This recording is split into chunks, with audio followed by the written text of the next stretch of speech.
Hey, what's going on? Hope everyone's doing well on this Monday. Hopefully, you're in school. If not, you can still watch the lesson here. In today's lesson, what we are going to do is talk about the ending of most books, movies, short stories you might read. And of course, Max Swings for the Fences will be the example.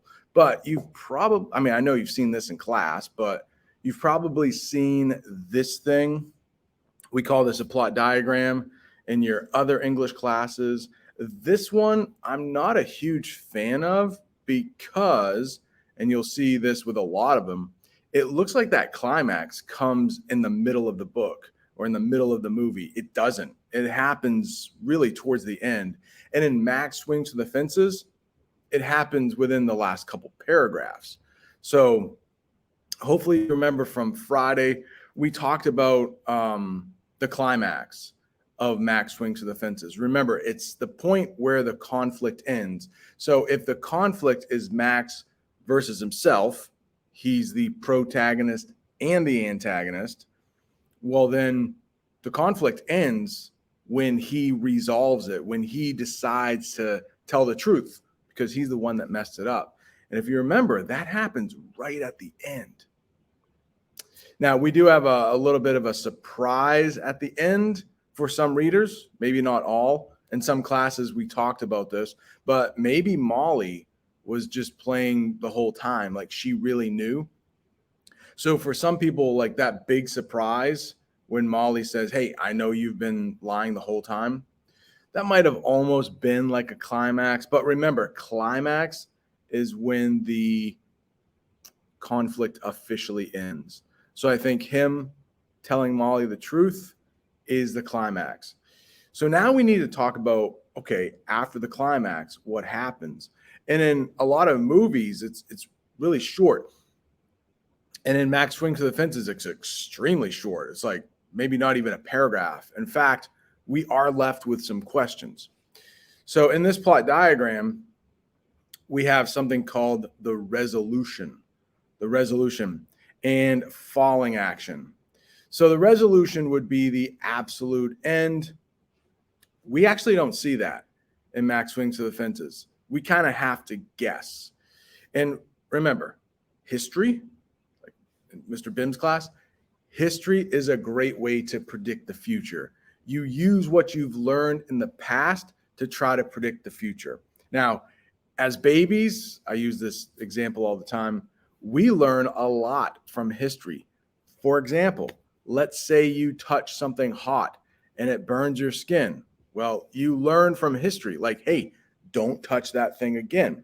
So if we're trying to predict what's going to happen to Max on Monday, we can use history to imagine that. And what I would like to do is think that Molly, obviously, she's mad. We saw that. And to get word around the school to let everybody know Max is a liar, Bo is not his real dad, she's probably just going to tell her friend Jenny. Jenny will do the rest, just like she did before. So history is a good indicator of what's going to happen in the future. We can imagine that he's probably not going to have any friends. I would argue he's not going to get bullied. That was all in his mind. It didn't seem like Logan was really the bullying type. I don't know, Molly, maybe.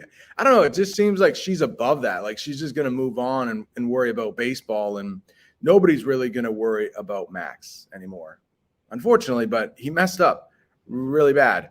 He assumed that Molly was pretty dumb. Hey, one other thing that I would love for you to know is right at the bottom of the screen. As you get into high school and as you're taking tests like the NWA or the SATs, instead of hearing something called resolution, you might hear something called denouement. Denouement. It sounds French.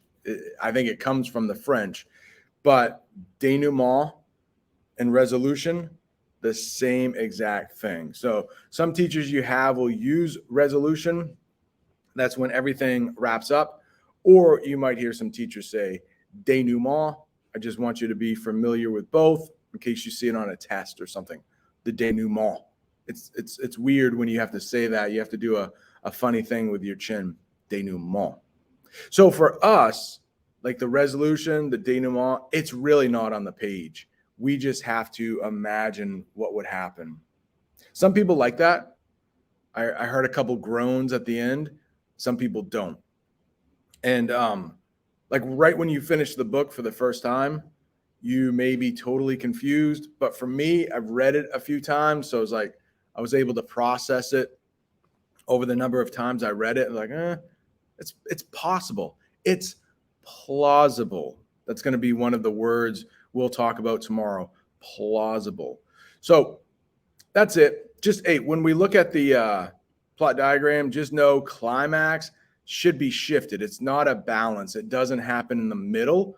It happens definitely towards the end. And for Max Swings for the Fences, it actually happens on the last page. So Google form time. Hopefully you filled out your first day questionnaire. I've been looking those over. One thing that we might have to work on with some folks is that we need like beefier sentences. We'll talk about that, but like restating the question, things like that, not just one word answers. Since we're in 8th grade, trying to get into the, 9th grade, trying to get you prepared for that. So we will work on that. I won't be taking points off for that yet, but then for the Google form about conflict and exposition, we may go over a couple and then just try to get those better sentences so you can get full credit. All right. We'll have a short discussion on anything that might be unclear in this, and pretty much the rest of the time will be for you to work on any work you have to. In this class, first, of course, hopefully you'll be working on your exposition and conflict. But if by some chance you've filled it out completely, good sentences and all that, do other work you have to do in another class. I'll try to help you if I can. All right. See ya.